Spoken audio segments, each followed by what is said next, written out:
Good evening. We are live and thank you for joining Southbound after what felt like a crazy weekend in the NFL. In a world where Carson Wentz and Daniel Jones both had QBR ratings over 100 and won by multi-score, maybe, just maybe, the Indianapolis Colts fan need to stop doubting Chris Ballard's QB scouting ability. Thank you for joining Southbound on this NFL Weekly Roundup. Nathan, we have the greatest offense known to mankind. Good evening. The Colts are 3-0, baby. Let's go. And yeah, I completely agree. Hard to, maybe I'm saying this, or we're saying this with kind of horseshoe tinted glasses on, but, we're in the debate for having the best offense in the league right now, and even being a top 5 team in the league right now as things stand in week 3, which none of us would have believed if you told us even 4 weeks ago that Told this me was going to happen. Told me last week I would have believed it.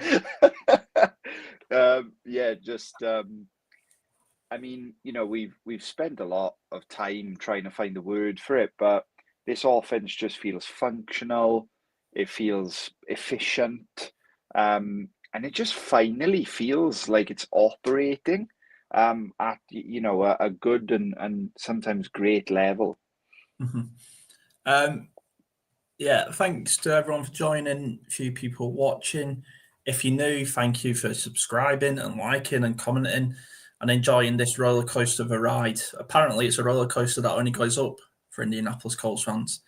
How this show works, the weekly roundup, we essentially spend 10 minutes on the Colts, about 10-15 minutes on highlights of the weekend throughout the league, and then we round out the show with our heroes and villains section. Get involved and let us know who your heroes and villains are and what your highlights are. To start, I'm going to read you a stat line now. 816 yards, 3 touchdowns passing, 3 rushing touchdowns, 111.7 QBR rating, no interceptions, couple of sacks. Yeah, it is what it is. Indiana Jones, ladies and gentlemen. That is the official name, as per our Twitter poll now, has been settled it. And I've got to say, I love the sign from the Colts fans, Indiana Jones and the quest for a winning season. Yeah, and I want to say shout out to the Southbound fans, because I love the Indiana Jones name, and obviously I wasn't on last week's episode where that poll went out, so I had everything crossed that Indiana Jones was going to win, because that's now all we can call him. The fans have spoken. But yeah, just a crazy stat line. Danny Dimes just looks refreshed. He looks recharged. He just looks completely like it's a resurgence, isn't it? I'm trying to find the most complimentary word in my head, but this is a quarterback who's really playing at an elite level right now. I've even seen I don't know if it's too early for this, but we've seen MVP lines being attached to Danny Jones's name right now. This is crazy. This is crazy. Yeah. Let's talk about Indiana Jones for a bit then, because he deserves it. And I think the most impressive thing for me, or because I don't want to sit here and say he's a completely changed man, he's rehabilitated, oh my goodness, it's a whole new quarterback, because that's just not how it works. But I do want to say I'm thankful that I'm not just sat here saying, oh, well, he's more professional than Anthony Richardson, or he lost the game, but if it was Anthony Richardson, that would have been an instant. I'm thankful I'm not just sat here and it's not just a comparing to Anthony Richardson sort of situation, or we're not sat here going, oh, I wonder if we had Anthony in, if we would have won that game, or he would have made that deep shot to Alec Pierce. Because Daniel Jones is just doing it all. And I'm really glad that we're kind of finally getting that on the airwaves of the internet for our Yeah. very small corner of the internet. Yeah. We as four Colts fans, well, Robbie was always team Danny Jones, so Robbie maybe knew things that we didn't know. But I guess the people you see on YouTube a lot, the three of us kind of were really upset Yeah. with Jones being called QB1, and we were visibly frustrated by it. We had some episodes where we kind of aired that, and I am really glad to say that. I don't know if I'm glad to say it, I'm shocked to say it. I haven't thought about Anthony Richardson once this season. Mm-hmm. I genuinely Yeah. haven't, and I completely agree with you, mate.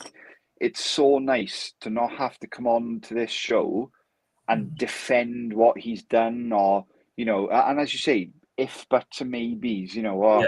would they have made this play, or would they have made that play? And I don't know whether that's good for the kid, but we have to ride with this right now. We've Yeah. got to. This is we joke about it. This hasn't happened in our adult life. Yeah. It genuinely hasn't been this good of an offense since Andrew Luck. That is the maddest sentence I'm ever going to say as a Colts fan. Let's dig into the game a little bit then. And again, for people watching, the deep dive of the Colts Titans will be on Thursday, with this just being a quick skim and sort of headline chat. A few negatives I want to pick up on for the Colts, because I do think they were there. And I feel the two sort of things I picked up on, or three maybe, was Blackman was a clear weakness again. A few sloppy drives that, if we were playing the Rams, which we are doing this week coming up, will be punished, and will be punished a lot harder than that. And special teams, there's still a few things like, I think I'll get onto Spencer later because of my villains of the week. He's not the villain. I mean, the Titans are the villains, and their special teams especially. But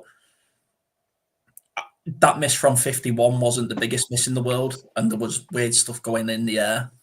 But they're getting their special teams, but I'd like to see a lot more from them. They were sort of my negatives. Did you have any, when you come out of the game, did you have any? I mean, it's hard to say negatives, and it's a bit glib when you just won 40-20 or whatever it was. But did you have any, like, when you come out of that game, there's still a few wrinkles? Yeah, I did. I would say the pass rush, man. And again, it sounds silly to criticize a pass rush that got 4 sacks yesterday, Yeah. but it kind of, I'm not seeing enough from this pass rush right now for when we go up against better offensive lines. This Titans offensive line is not even, I would say, a top 15 unit in the league, and still at times, gave Cam great pockets to pass from. Yeah. Shout out Cam Ward too.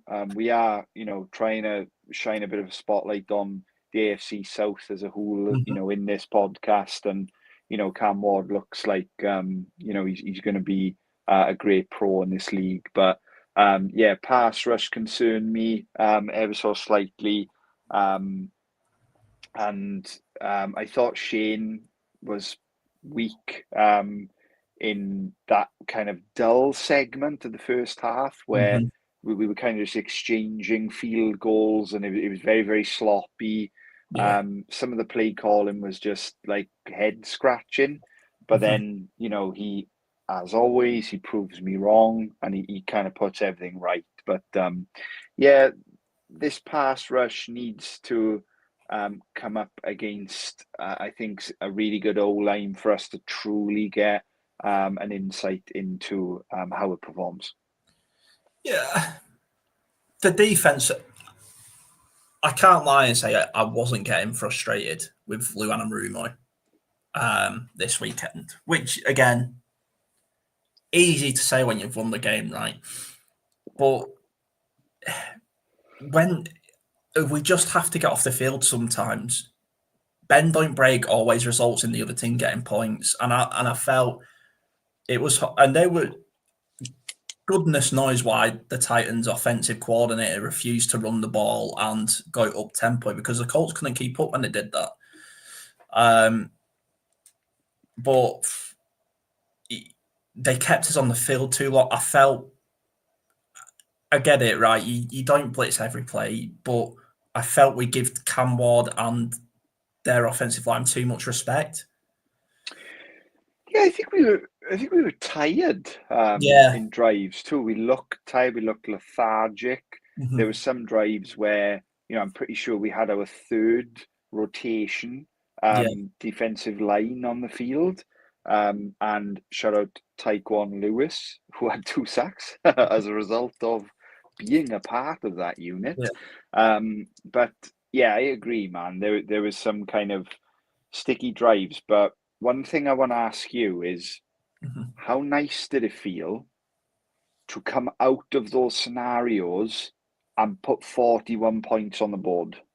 Yeah. How many times have we seen this team get drawn in to that sloppy, sticky kind of Mm-hmm. drive and lose the game or lose the momentum? Yeah.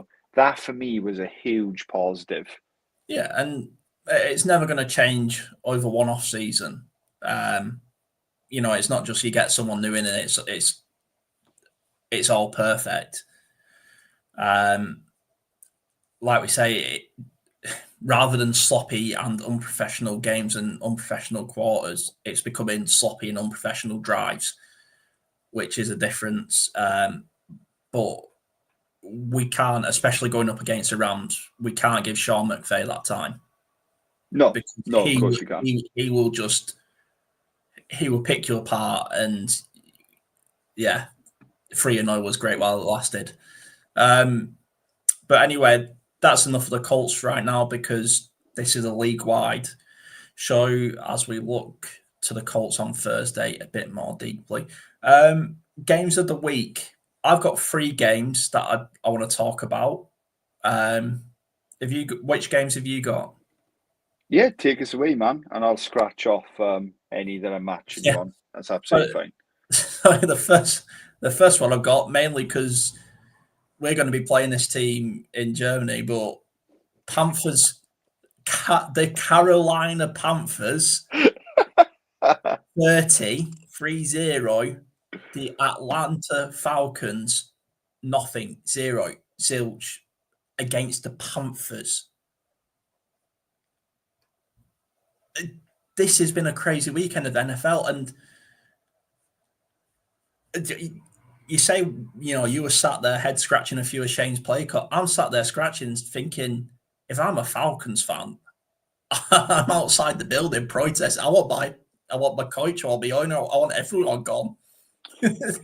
And this was a team that we spoke very highly of Yeah. in round up 2. Obviously, you can catch that episode last week if you're interested in what we thought of the Falcons. But that defensive line looked good. They put Minnesota under a lot of pressure, and then they go to Carolina, who many view as the worst team in the league, They're struggling.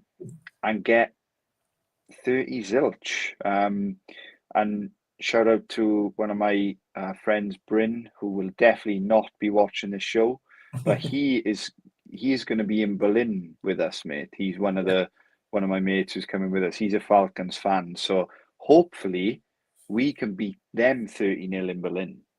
I would like that. I mean, if the Panthers can stick 30 on them, I mean, I'm guessing some things are going to change. But if the Carolina Panthers can stick 30 on them, then I hope we can at least get 20 on them. Absolutely. The next game I've got is here, and I've picked this one because I think this shows how important our win in week 2 really was, and that was Chargers 23, Broncos 20. Yeah. And just again, just proof the NFL is a 60-plus minute game, and you have to concentrate for every snap. But I watched the highlights. It was a bit of a jab game. I can't say it was a bit messy's maybe the wrong word and not the right word I'm looking for, but sort of neither team. It felt like neither team wanted to win, weirdly. But like I say, I think the Broncos pushing the Chargers that close just proves how good our win was and how relevant and needy our win was in week 2. Yeah, and a real kind of, I feel like, standout game for Colton Sutton too. Establishing himself as a real true wide receiver 1 in this league for Denver, of course.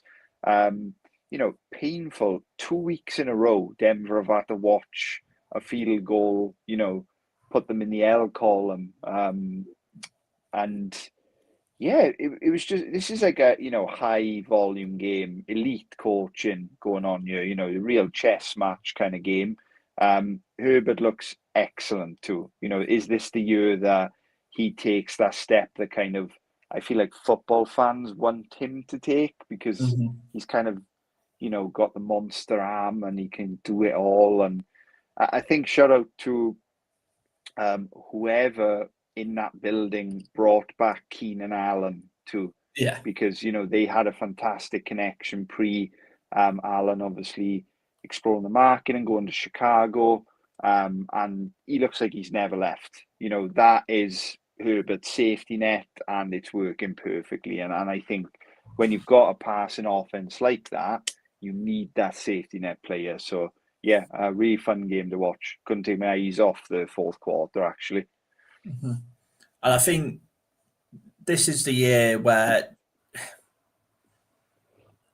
Herbert is he's really trying to push him. He really needs to, like you say, take that step into elite quarterback talks. He's sort of in that good. He's sort of in the layer below. This is such a Neanderthal way to talk about it, but you've got your elites, then you've got your good to elites, and then you sort of got your better than good to good sort of quarterbacks, and that's where Herbert is, and he's looking to take that step up, like you say. And then the last game I've got, the battle of the backups, and that's the Carson Wentz led Minnesota Vikings 48 versus I don't know, whoever the Bengals had 10. I've just picked it because I'm still scarred by Carson Wentz's time in Indianapolis. When I saw he put 48 points on the Bengals, I thought it feels like the Bengals have just hit. Well, they hit the iceberg last week, and it's starting to flood, and it's starting to flood very quickly. Absolutely. And I am urgently trying to get a story from The Athletic to load on my phone. See the link of it, because did you see who made history in that game yesterday? I didn't. It's an ex-Colt, and from memory, you used to love him. And when I say his name, you're going to be like, damn, you're going to remember him straight away. I'm just thinking backup quarterbacks. It's Isaiah Rodgers. Isaiah Rodgers, wow. Yes, I did use that. He made history in that game yesterday. Yeah, he's the Vikings now, isn't he? Yeah. Yeah, plays on the defense in the Vikings, and had 2 touchdowns returned, one off a kick, one off a punt, I believe, or fumble, one of the two. This story is not loading properly. But he did that throws, didn't he? Was that against the Browns? Was that him? No. He's quite literally had a perfect PFF grade of 99.9. His performance yesterday got him. It is the all-time defensive grade in PFF history. That's crazy. Ex-Colt went Yeah. 3-0, and he's making history, baby. Go Colts. But yeah, a super fun game. Just really cool as well to see, the Vikings like put it on them. I think a lot of people wrote the Vikings off this year, or have wrote the Vikings off straight away, and it's like this team is too good, it's too talented. Obviously Flores' defense is, hot. Any fantasy players who have the Vikings defense will be happy for yesterday's performance. And obviously, it's Kevin O'Connell. This team is going to win games, and obviously did. Yeah, and I mean, there's a few other games I could talk about, but was there any games you picked out that you wanted to highlight? Yeah, you've taken two of mine, so I guess this will be a short segment for me. But mine is Eagles Rams. For me, this was the standout game of the week. This is the NFC Championship game. I have no doubt in my head, it's a future NFC Championship game. A few highlights for me. Stafford's still got it. Moved it to 9th all time in yards, I believe, last night. So shout out Matty Stafford, making history as we see it. And Jalen Hurts remembered how to throw the ball. AJ Brown. Anybody who has AJ Brown in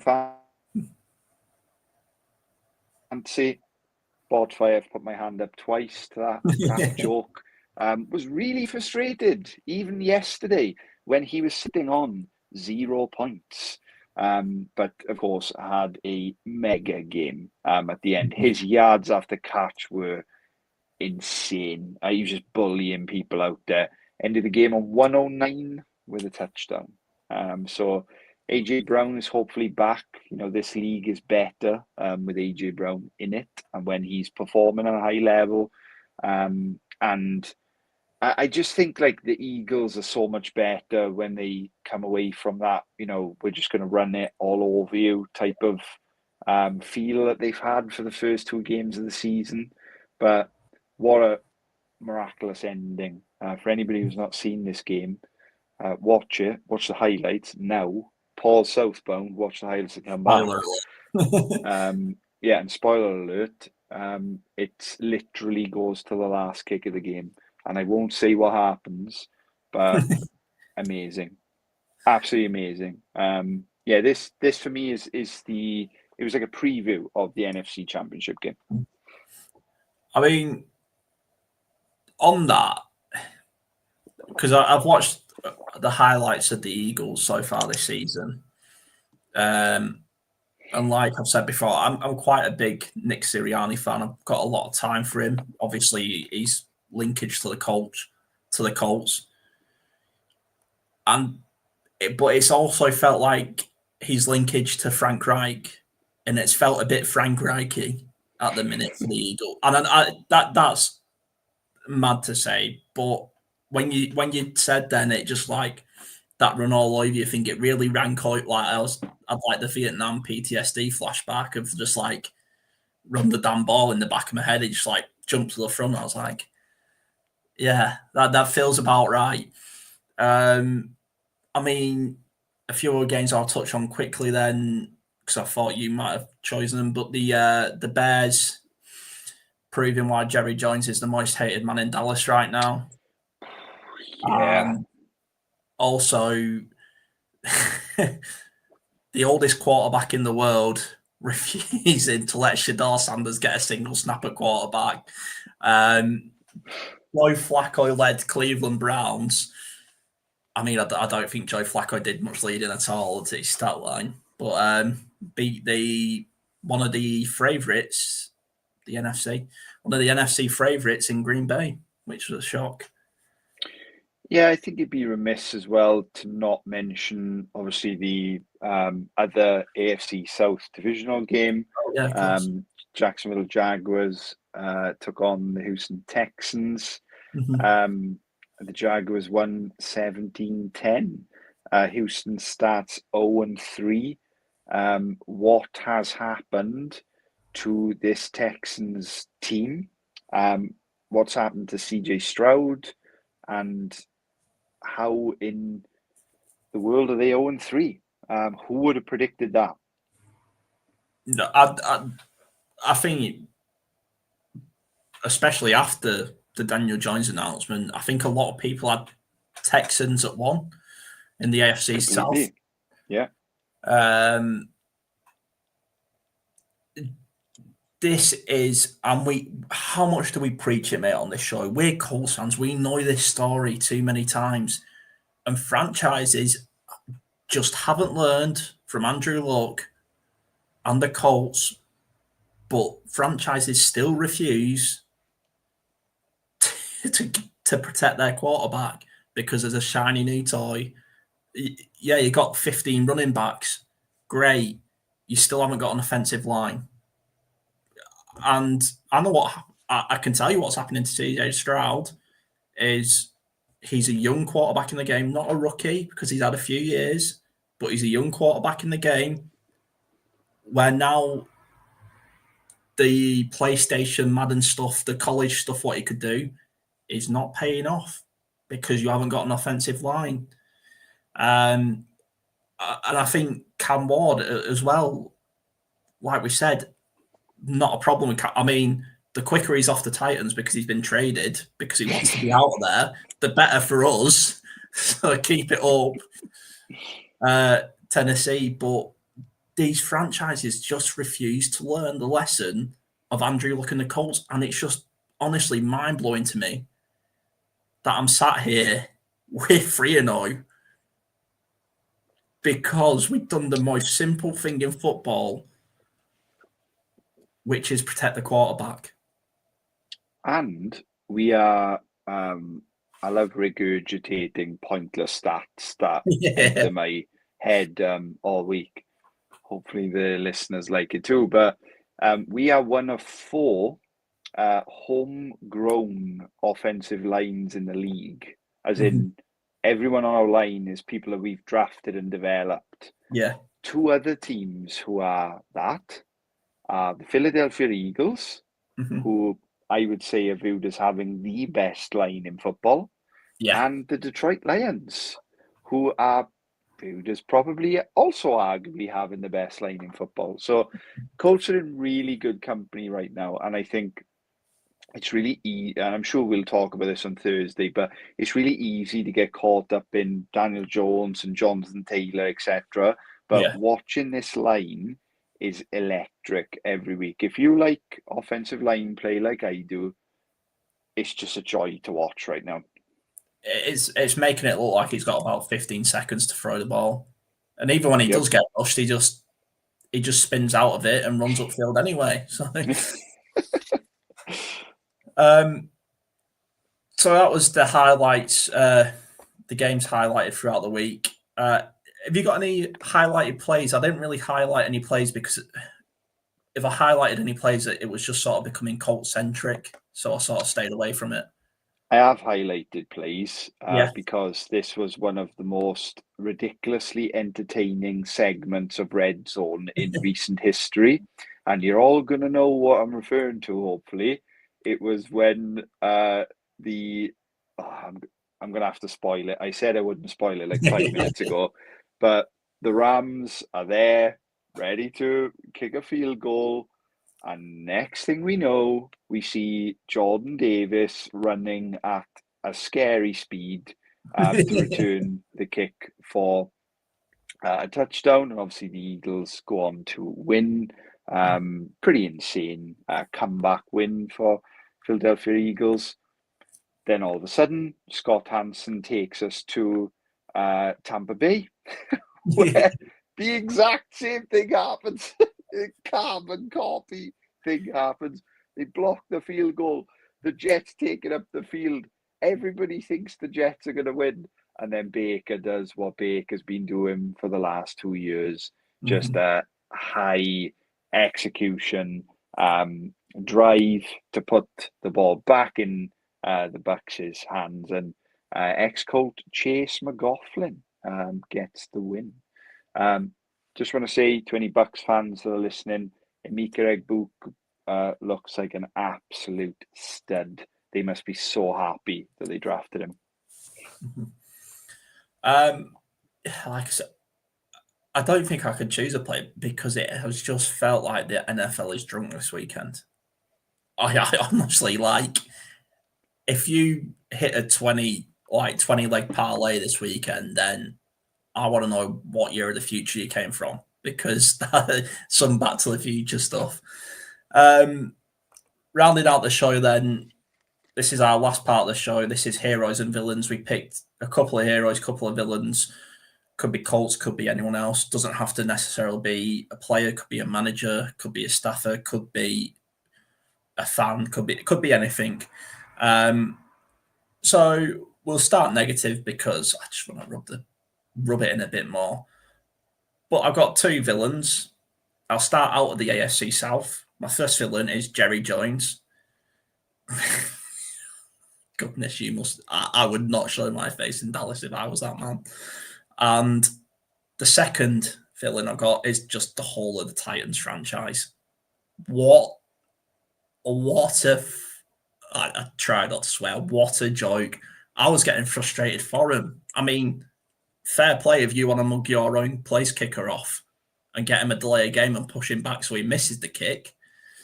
To be fair, I think Big Grove got a deflection on that one, but has Brian Callahan not been sacked yet? Well, Ed, obviously regular on the show. We're very lucky to have him. Coach GB on X, check him out.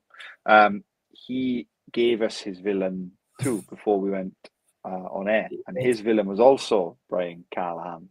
But he was kind of like an anti-hero because he's also his hero because he made us 3-0. But we need to be we need to have a serious talk about Brian Callahan. Mm-hmm. In the last 2 weeks, he has gone to the podium and admitted that he didn't know a rule. Then he has called a timeout, which resulted in a delay of game to put his place kicker back 5 yards, to miss the kick, give the ball straight back to Indy, who go up the field in 2 plays and score a field goal, who then got the ball back on the second half, and we scored again. It's just, yeah, I don't know how he makes it through the season. I truly don't. Maybe getting Cam Ward and, Ward being his guy and stuff saves him, but this is ugly. It's week 3 and Nissan Stadium is booing already. Cam Ward was a lock-in pick. That's not like that's not like going finding Darius Leonard in the second round. You know what I mean? No, I know, but sometimes head coaches look at Brian Daboll. He arguably, his job has been extended by a year for Jackson Dart, right? If they didn't trade up for Jackson Dart, I think Daboll would be sacked today, the way they played yesterday. So, sometimes I think the rookie can extend like these really well-respected play callers, which Callahan kind of came to Tennessee as. We've not seen it yet. You know more about college football than me, but where did Cam Ward come from? Miami. Do you know his head coach there? Let's have a look.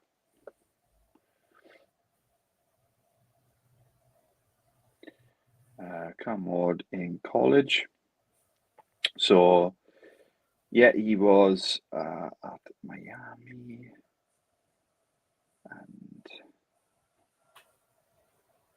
And Mario Cristobal. It's his 4th season, and he has a 26-16 record. He's the head coach of Miami. Yeah. So my only thinking was I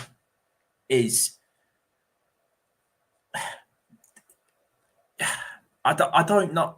Sometimes you can see a clash of identities, Like for example, I revert to this example all the time, but I fully knew that Trevor Lawrence wasn't an Urban Meyers guy. I knew it and I didn't know a lot about college football at the time. I just knew the vibes in the field, them two are not going to feel right. And I get the same feeling from Ward and Callahan that I looked at Cam Ward's face during the game and I was like, the guy is just perplexed at what the fuck's going, like, what have I got myself into? And we thought the Colts had a bad penalty record the other week, last week. The Titans, Jesus, like, I don't know how he survived after the Colts game. I really don't.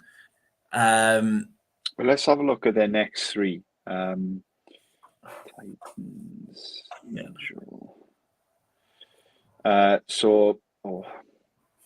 They have the Texans, the Cardinals, and the Raiders. Weirdly, the Cardinals and the Raiders are the flip of who we have too. Yeah. So the matchups are going to be very, very similar. But yeah, division game again against Houston on Sunday, straight into the Cardinals, straight into the Raiders, straight into the Patriots, then the Colts again. They could be 0-7. They could, if they are, it would be sad before getting towards if he is 0-7 because. And hopefully they are. Like, we want the South to kind of rebuild, don't we? You know, we don't want coaches like that in the South. I'm not trying to bail the Titans out. Let them be honest. Because there's some winnable games there, and if they don't win one of them, then anyway, have you got villains? Villains, I've gone for Jordan Davis because I can't imagine how heartbreaking that was for Rams fans who just thought, we're about to beat the number one team in the league. And then just, and it kind of made me laugh, like being on the field, visualizing this like 350-pound bloke sprinting at full speed, thinking, how do I tackle this guy? Like, not even can I tackle him, it's how do I approach this? Yeah. And I've also gone with Cameron Dicker.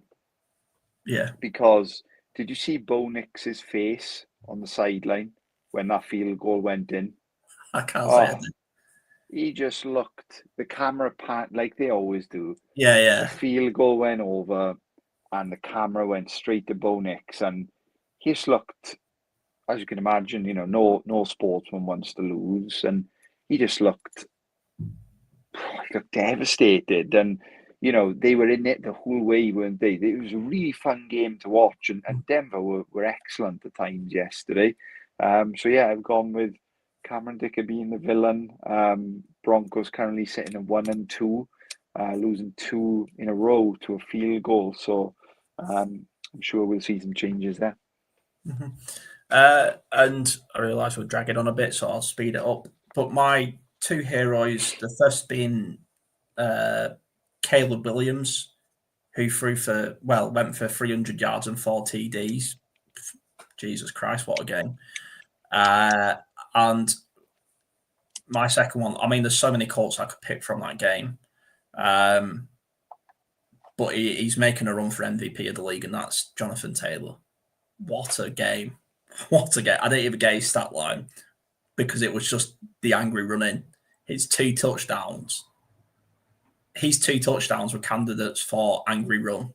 The Kyle Brandt section and that stiff arm on whoever, I can't remember who the safety coming down was, but that stiff arm. Whoa.